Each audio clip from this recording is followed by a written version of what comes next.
everyone, welcome to the course on multidimensional NMR spectroscopy with its applications to biomolecules.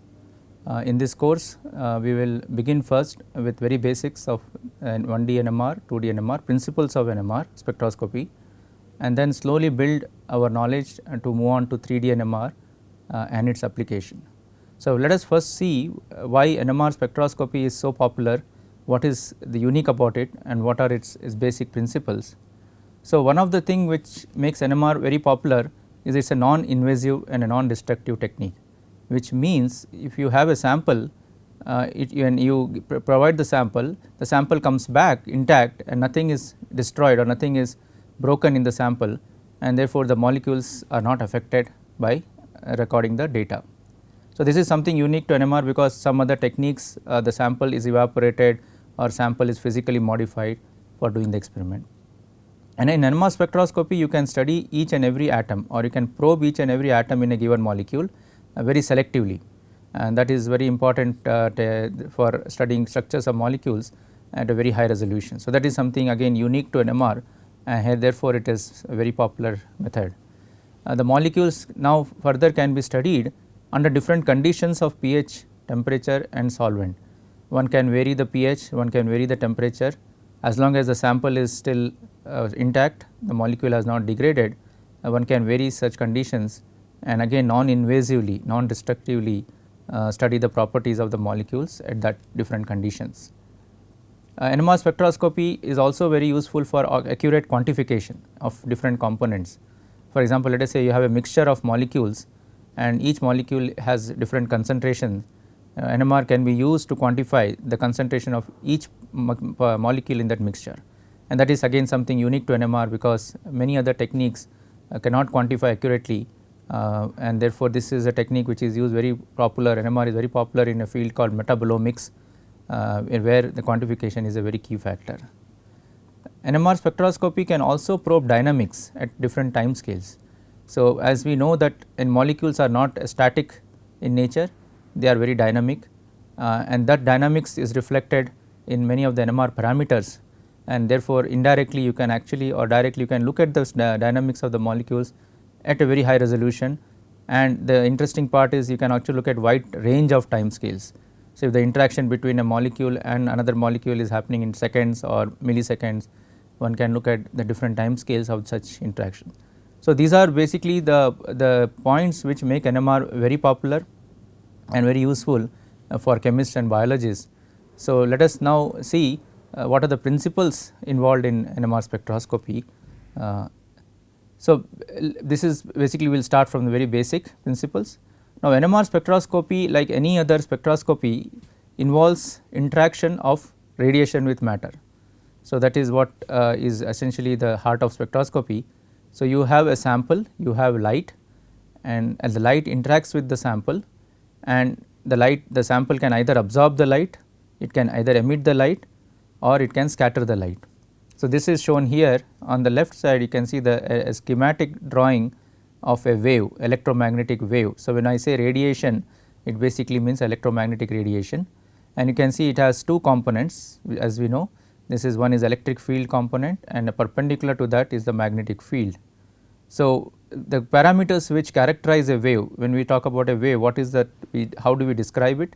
We describe it by this parameter wavelength or by its frequency, how many waves are travelling per second.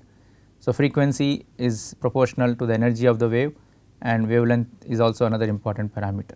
So, when this radiation or light is shown on a sample or molecule, this molecule now will interact with this light, may or may not interact, and if it does not interact, the light simply passes through, but if it interacts with the light, then it absorbs the energy, and the molecules, now we can say that inside the molecule we can there are discretized energy levels. Now, this is a concept which we know from quantum mechanics, that at a very at an atomic scale the energy levels are quantized and they are discrete, they are not continuous.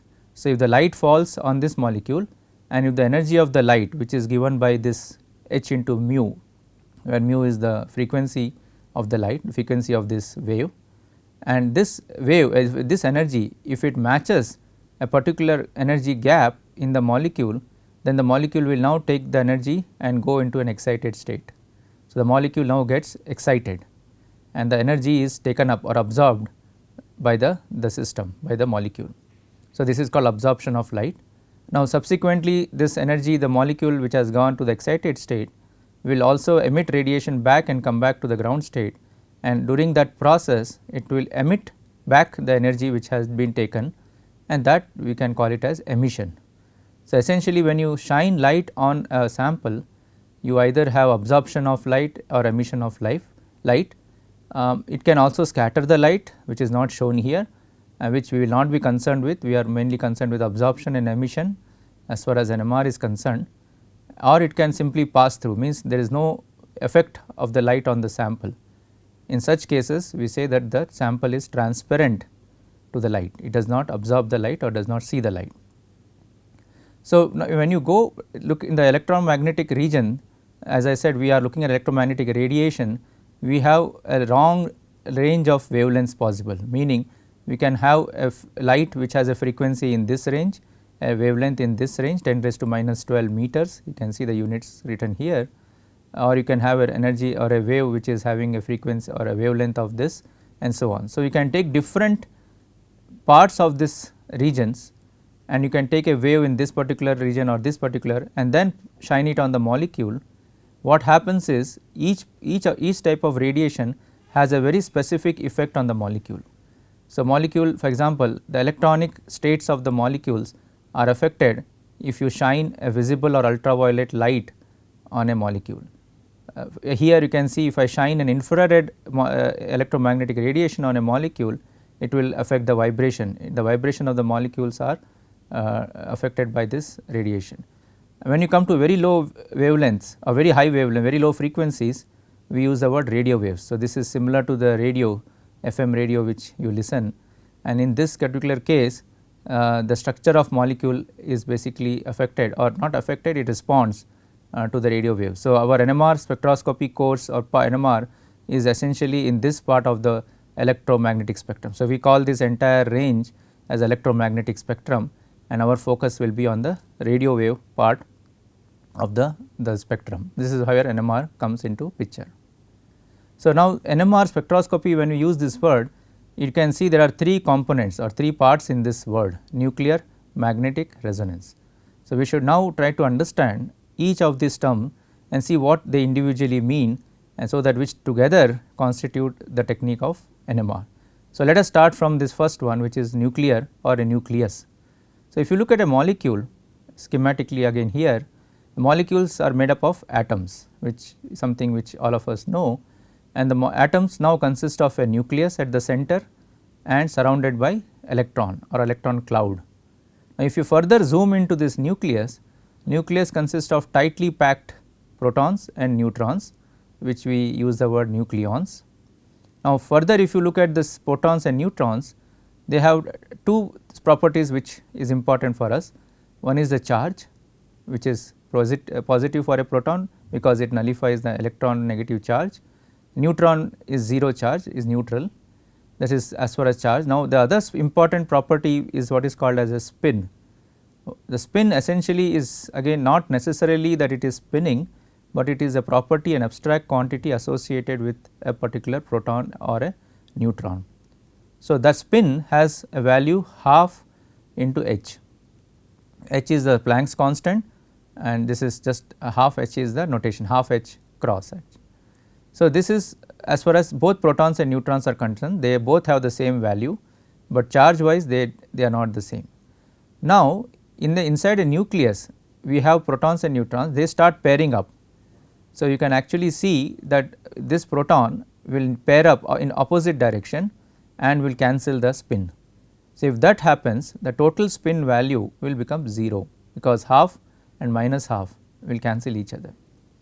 So, this is what we do for a given nucleus. In a given nucleus, we start pairing up the spins of protons and neutrons and then calculate the total value of the spin of this nucleus. So, for example, let us take a hydrogen atom. In an hydrogen atom, there is only one proton, there is no neutron. So, there is nothing for a proton to pair with, and therefore, its spin remains half. So, nucleus of a hydrogen or a proton has a spin half, but if you take another nucleus, let us say carbon 12, it has even 6 protons and 6 neutrons, and therefore, if they pair up, they all match, they pair up exactly, and the total spin value becomes 0 for the carbon 12 nucleus. So, remember we are trying to look at the total net spin value of the nucleus after pairing up the protons and neutrons. So, the net spin can be 0 as we saw, as we just now saw in carbon 12, or it can be half, which is what is in the proton, or it can be integer. For example, 2 proton, 1 proton and 1 neutron, they pair up parallel to each other, and when they are parallel to each other, the spin half and half will add up and that will become 1. So, that becomes an integer. So, we can have an integral spin also. So, many elements in a periodic table, which there are, as we know, there are different periodic table elements, group 1, group 2 and so on, all of them can be now grouped into different categories. For example, if some particular nucleus has a non-zero value, the total value of the spin is not 0, we use the word that particular element in the periodic table is NMR active, which means it can be studied by NMR. And if a molecule containing elements which has 0 spin, for example, carbon 12 is something we just saw, we say it is NMR inactive. But remember, carbon 12 may be spin 0, but it may have an isotope which is carbon 13, which may not be spin 0. So, therefore, typically in a periodic table, either the element, main element is not NMR active, and if it is not, it typically has some isotope which is NMR active. So, roughly all the elements in the periodic table actually can be studied by NMR spectroscopy. So, that is a beautiful part of NMR. There is no element which is difficult to study. Of course, the difficulty varies because based on the nucleus, but it is possible to study. So, this is the table here gives you a rough idea of how to actually estimate the spin value for the nucleus. So, you can see here this atomic mass and atomic number is put in this row is atomic number, the column is atomic mass. So, you can have an even atomic mass or you can have an even atomic number. So, if you have this combination, that means the atomic mass is even and atomic number is also even. In such kind of elements like carbon 12 and 16 oxygen 16, the total spin value is 0 for the nucleus of these elements. So, these elements cannot be studied in their native natural form by NMR, but carbon 13 or oxygen 17, these isotopes can be studied by NMR because they do not have 0 spin, but carbon 12 and 16 is 0 spin and it belongs to this even category. Now, let us look at this odd even combination. So, you have atomic number odd, but the atomic mass is even, and that is what you can see in nucleus such as deuterium, this is nitrogen 14, and these have integral value. That means, the spins do not cancel each other, they actually add up and they become spin half plus half becomes 1. So, these are integral values. Now, if you look at the third combination where the atomic mass number is even, atomic mass is odd, and this is the standard, many molecules atoms fall in this region, that is 13C, 17O. You can see the spin value is half integers. So, 1 by 2, 5 by 2, 3 by 2 and so on. So, that happens if your atomic number is even. For example, carbon 13, the atomic number is 6 and the atomic mass total is 13 because it has an extra neutron, that is 7 neutrons. Now, if you look at the last odd combination, and this is where the proton comes in, where it has odd number of atomic number is odd, which is 1 in case of hydrogen, and atomic mass is also 1, which is odd. So, you can see the spin is half, well, total spin of the nucleus is half, and N15 is also half. So, in the entire typically in this course or in general in NMR, we normally focus on this half integral spin because this integral value spin nuclei are very little complicated, and we use the word quadrupolar nuclei, and that is typically not studied much unless it is in solid state, whereas here the solution state we study spin half the maximum number of times. So, like in biology with the course, this particular course we will be mainly focusing on these two, hydrogen, nitrogen and carbon, these three. So, if you look at this is what is listed here, the most popular nuclei which is studied in NMR are shown here. So, hydrogen is the most popular, this is at natural abundance. Carbon 13 does not exist in natural abundance, it is C12 which is the 99% abundance, but carbon 13 is NMR active, carbon 12 we can't anyway do NMR. So, carbon 13 is used in molecules and used for structure determination. In case carbon 13 is low in sensitivity because it is 1%, we can enrich the molecule, we can label a molecule and enrich the molecule with C13, and this is what we use the word isotope labeling. We will see that in the later half of the course. Phosphorus 31 is NMR active in its natural abundance, meaning this is not an isotope, this is what naturally is present in phosphorus and therefore it is abundant and it can be studied. Nitrogen 15 is very important for biomolecules because remember in biomolecules like in proteins and nucleic acids, typically hydrogen, carbon and nitrogen are the most abundant. Phosphorus comes in DNA, nucleic acids also, but not as popular or abundant as nitrogen and carbon. Fluorine and silicon, these are mainly for materials or drug molecules which we will not go into in this course, but these are also very popular nuclei and they are very well studied and very well approachable by NMR spectroscopy. Now, one thing is all of these spins, all these nuclei here have spin half and that makes them very favorable because the spin half nuclei is the most NMR friendly nucleus you can think of for studying. So, essentially as I said in biomolecules, these are the 4 nuclei which we will be looking at as we go on. So, now let us look at what the nucleus part is what we finished in the NMR terminology. So, as I said there are 3 terms, nuclear magnetic resonance. So, nucleus is something we looked at just now. Now, let us look at what happens in a magnetic field. So, now we have to bring in the concept of a magnetic field. Now, if you look at this a very rough or a very approximate description of a nucleus, this is a total nucleus, we said that it has a charge because it is positive and also it has now a total spin value. So, whenever you have a spin, a nucleus or any object which has a spin, we say that it is now a spinning charge and therefore, it becomes a magnet. So, this actually a nucleus is a tiny magnet. A nucleus is a very small component in an atom, but each nucleus now becomes a magnet because it is having a spin and charge. So, these small magnets, any magnet which we take in consider in chemistry and physics, we associate what is called as a magnetic moment. So, that is what is written here. Every nucleus now has a magnetic moment associated with the nucleus. Now, when this nuclei collection, remember we do not deal with one nucleus. So, if I take a glass of water or a sample, I will have a large number of molecules in the sample. So, each molecule or each atom will have a nucleus. So, all these nuclei are oriented randomly in absence, it means in a normal equilibrium situation when there is no external magnetic field.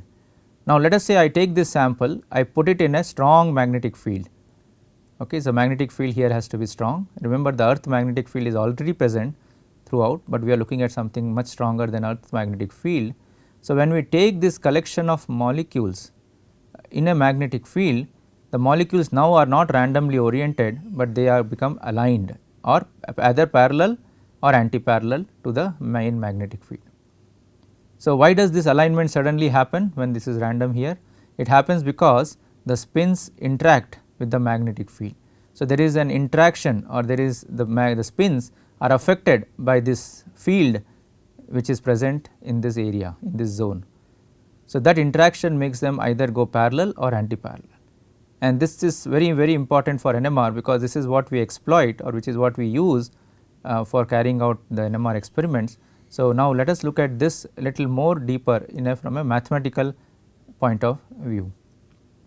So, this magnetic moment can be written as like this, mu is equal to gamma into I. So, remember throughout this course we will be using h as h by 2 pi.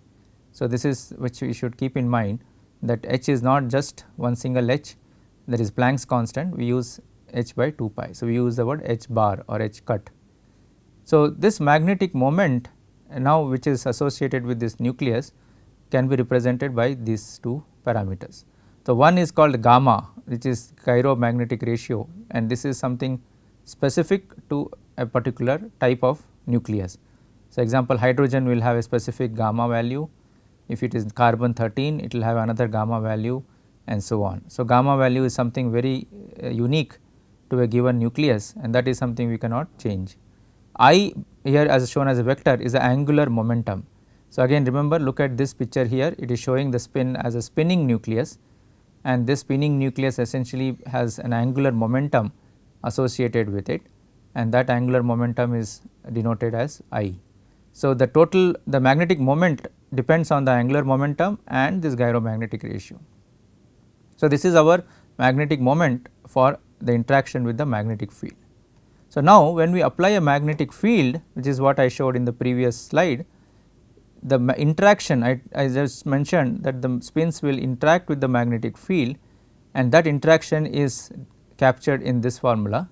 This is the energy of interaction, E is given by minus mu, which is the magnetic moment, this one, dot in B magnetic field. So, this is a dot product, it is not just a simple multiplication, it is a dot product. So, this is something which one should be aware of, and these are two vectors. So, I am taking a dot product. Now, what happens subsequently is, because the B value, that is a magnetic field, let me just go back to the previous slide, the magnetic field is in this direction. So, you can see this arrow here pointing in this vertical direction. I can call this as z direction, z axis. So, if I call this vertical position direction as z axis, my magnetic field is essentially along z axis. So, the interaction of the magnetic moment only happens along the z axis. So, the z component of the magnetic moment is what comes into picture, we do not worry about the x and the y component, and that has no role to play. So, the equation is now simplified to this form. Now, mu z, if you look at this formula, mu z is nothing but gamma into the I z. I is a vector. So, if I take the z component of mu, I should also take the z component of I, and that is what is written here.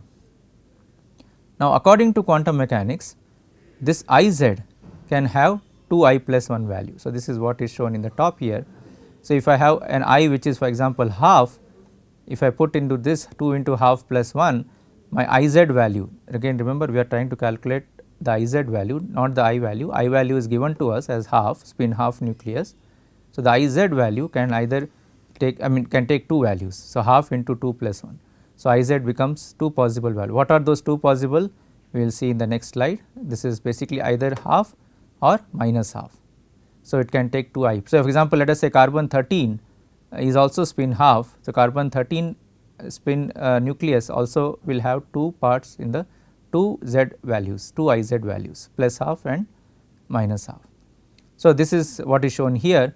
That means, if I have the spin is in plus half state, my energy of interaction will be minus half gamma h cross B naught, and if it is in minus half state, then if you look at the previous slide formula, the minus will go away because this is minus half. So, minus half into minus is plus, and you end up with this. So, you see now what has happened is the two spin states, that is a hydrogen can exist in two spin states. Now, they are no longer same in energy when I apply a magnetic field. Before I applied the magnetic field, they were randomly oriented and the energies were all degenerate. In fact, they did not even exist differently. But by adding a magnetic field, I created those two states, or I created an interaction. I separated the two states into different energy levels, okay, because of this equation here. You can see one is positive energy, another is negative energy. So, I can say that the one is a positive, that is this half, that is higher energy, and negative is lower energy, and so on as here.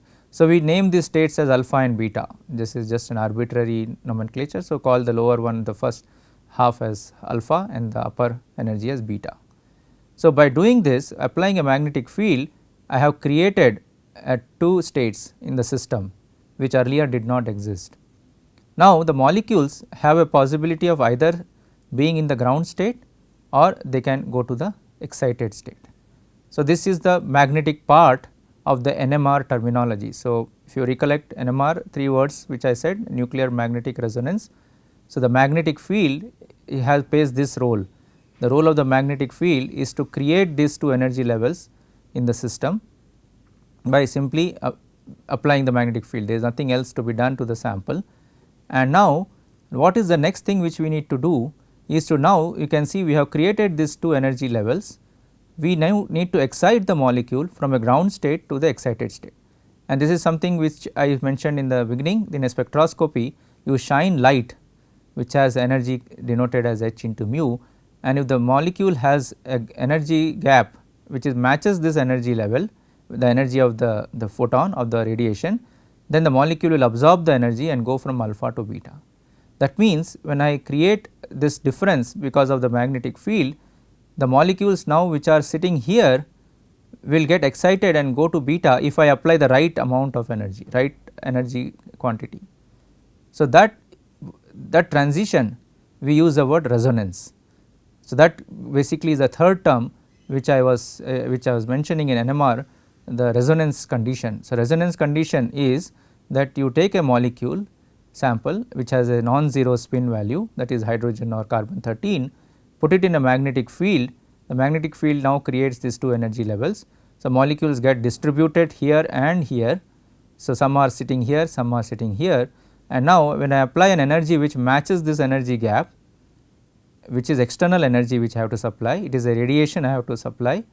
That radiation now will interact with the sample, and the molecules which are sitting here will go up, molecules which are sitting there will actually come down. So, there is a motion going on like this, and that word, that transition, we use the word resonance. So, this is where the term, this is how the word is completed, nuclear magnetic resonance. So, nuclear magnetic resonance essentially involves taking a nucleus, putting it in a magnetic field and applying a suitable energy which is matches the energy gap, and that results in a transition. Now, one thing which you have to important is to note is that, as I said, molecules which are here they go up and which are sitting here they actually come down, but are they equally distributed? Are the number of molecules here equal to that? The answer is no. There are more molecules actually in the ground state than the excited state. We will see that soon, and that difference, that is more molecules here than here, is what is actually very important for NMR. If the molecules numbers were equal, if there were number of molecules here and here were equal, then NMR would not be possible, because whatever energy is absorbed from here to here is released from the molecules coming down. So, there is a no net absorption. So, the whole NMR spectroscopy concept relies on absorption of energy, which happens only if there is more number of molecules in the ground state compared to the upper state. Now, what guarantees or what tells us that there will be more here and more less here? What kind of law governs that, and that is what we will see in the next class.